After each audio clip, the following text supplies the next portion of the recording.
Hi guitar lovers. If we are going to learn our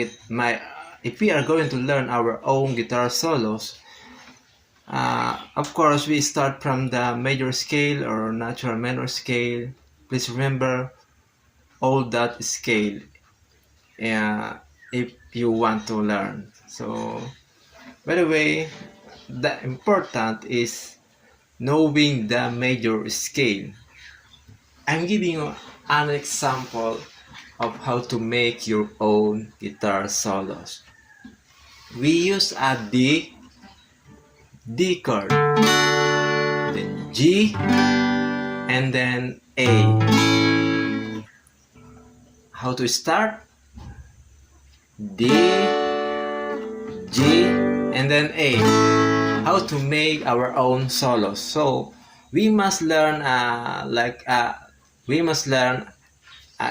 I always say we should learn guitar scale like major scale.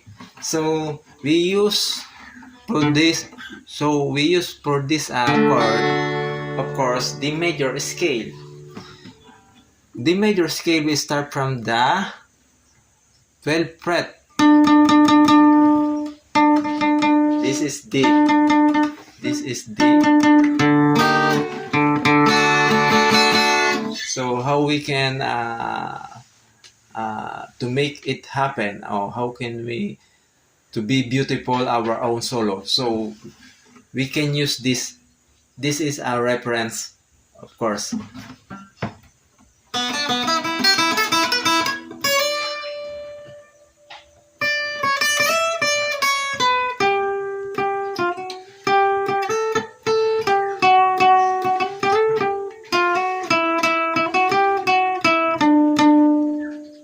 So we can see the major scale for that.